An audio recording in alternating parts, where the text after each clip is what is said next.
Next to appears the chorus, comprised of Oceanus' daughters. They are, quote, primordial feminine beings, according to Aeschylus. The Oceanids, a jury of water women, whose tears of empathy flow unreservedly toward their cousin Prometheus. Like all choruses, their function is to voice the prevailing sentiment of the social order, which in this case represents Athens around the time of the Golden Age, including some of the rising dissatisfaction with Zeus's reign, as the following commentary suggests, quote, "But there is too much freedom in your words. My heart is shaken with piercing terror. I tremble at your fate," unquote. They acknowledge the tyranny of Zeus and the injustice committed upon the Titan, but they raise boundary questions related to Prometheus' defiance of the Sky Father and his meddling with mortal affairs. Despite their attempts to engage with and console Prometheus, his treatment of the Oceanids is extremely abrasive. For example, their sorrow upon hearing the plight of Io is met with callous dismissiveness. Quote, "You shed your tears too early, like a frightened woman," unquote.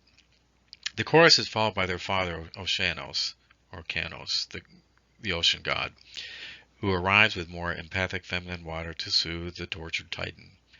Oceanos' unsuccessful attempts to temper Prometheus' hubristic animus have, for Corinne, in the conventional wisdom of the time, an unmasculine feel. As Corinne puts it, quote, "The submissiveness of Oceanos, this god of primordial strength, strikes one as cowardly masculine opportunism," unquote. Though he stresses that this sort of submission of the titanic elemental beings to Zeus's new order was considered appropriate within the classical Athenian zeitgeist. Prometheus stoically rejects Oceanos' offers to intervene on his behalf in a way that impugns Oceanos with cowardice. Quote, "Save yourself as you know how," unquote. This is a spectacular projection, considering that Prometheus himself operated behind the scenes through cunning rather than fight in the war of the Olympians and the Titans.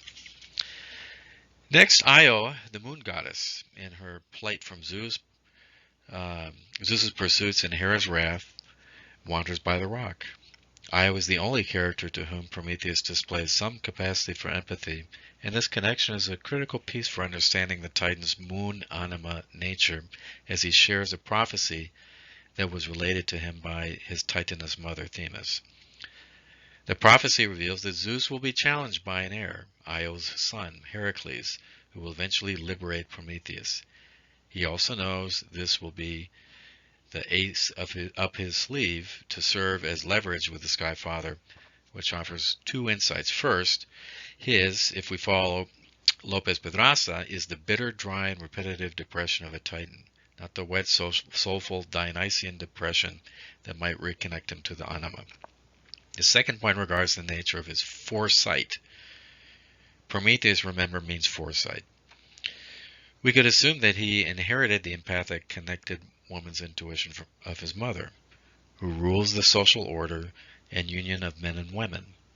Evidence points to Prometheus' foresight as a sort of futuristic mindset associated with mimetic manipulations of an amoral psychopathic player, or so we have read in the work of Hillman López-Pedraza.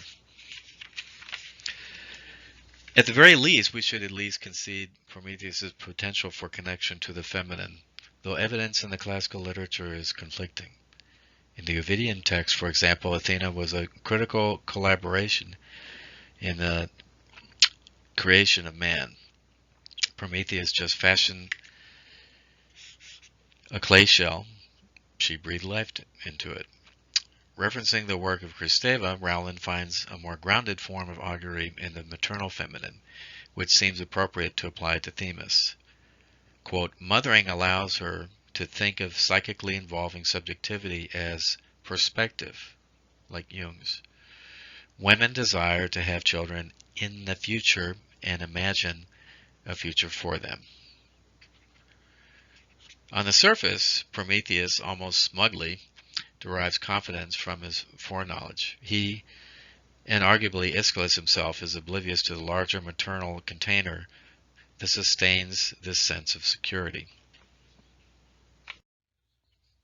Section 3.2.1 Enter Hermes. The entrance of Hermes merits close attention given parallels between these very different heralds of their respective orders, Olympic versus Titan. Returning to the rock, we find Prometheus still chained there. With 2 strikes, he continues to suck the oxygen out of the scenes with his hubristic litanies of achievements and martyr soliloquies. In flies Hermes, with one last appeal to the obstinate Titan. Both are lowly heralds of their kind. Prometheus, the Titan herald, Hermes, the herald of Olympus, and as a fellow messenger, Hermes shares some of the same mediational qualities of Prometheus.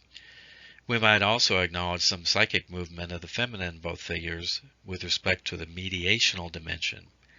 But unlike Prometheus, Hermes has no agenda, no design. He simply provides the meeting place at the border. Hermes is social, a friend to all, fraternal, not fratricidal, and misanthropic like his Titan counterpart. Hermes, like Prometheus, is also a thief. With one crucial difference, Hermes created the craft of making fire, not the fire itself, suggesting a creative rather than mimetic orientation, though Kouretes finds some fragments of texts suggesting that Prometheus taught the humans how to use fire in craft work. Ultimately, however, as the author puts it, Hermes' theft, quote, springs from a creative art which enriches the divinity of the world with playful magic, unquote. In contrast, quote, Prometheus was a cheat and a thief, unquote. The 2 figures also differ in their relation to sacrifice. In sacrifice, Hermes makes a humble offering of his robbed cattle to the gods. Prometheus' sacrifice is laden with disrespectful cunning. In a council between mankind and Zeus, he designs a ruse such that man is left with the best parts of the meat and only the fat and bones are offered up to Olympus. This is the very ruse that prompted Zeus's decision to withhold fire from humanity, which of course set up the second betrayal, the theft of fire.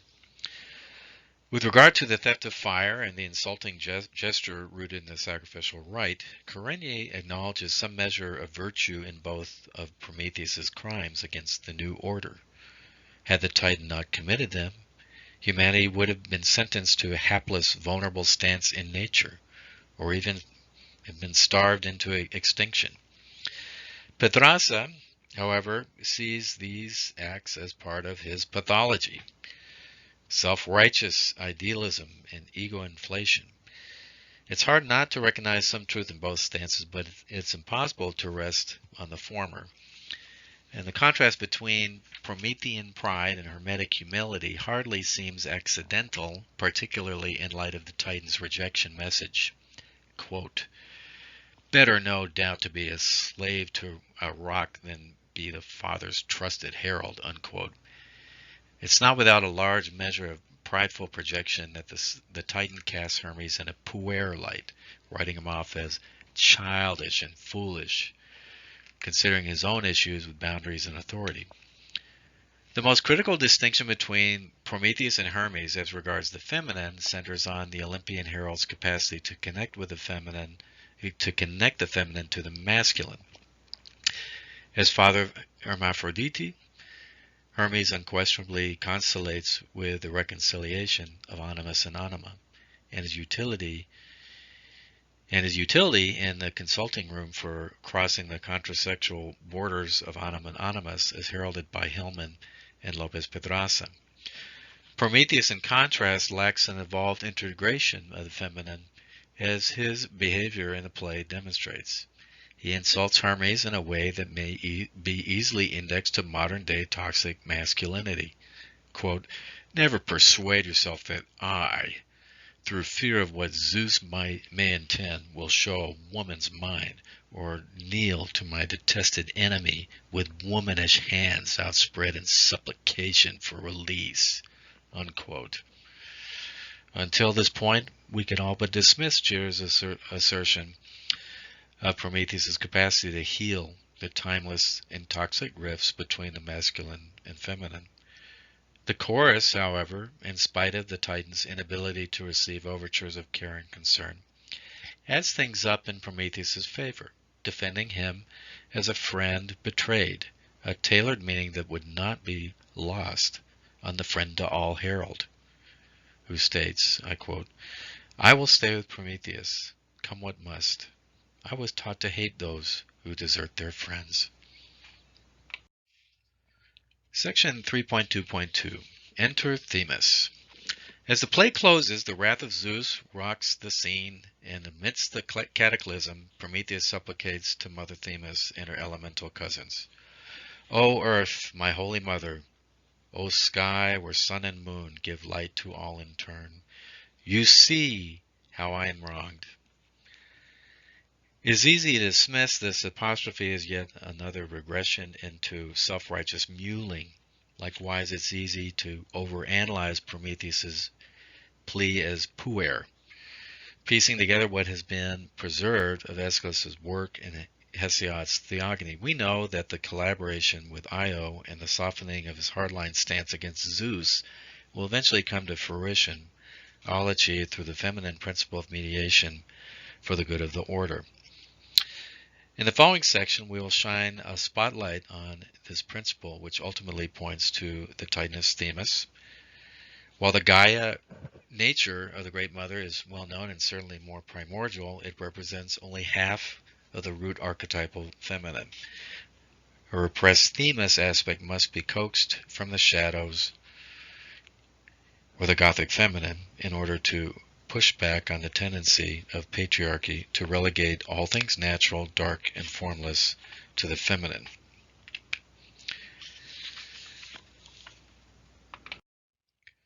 Section 4. Amplifying Themis as caretaker of culture.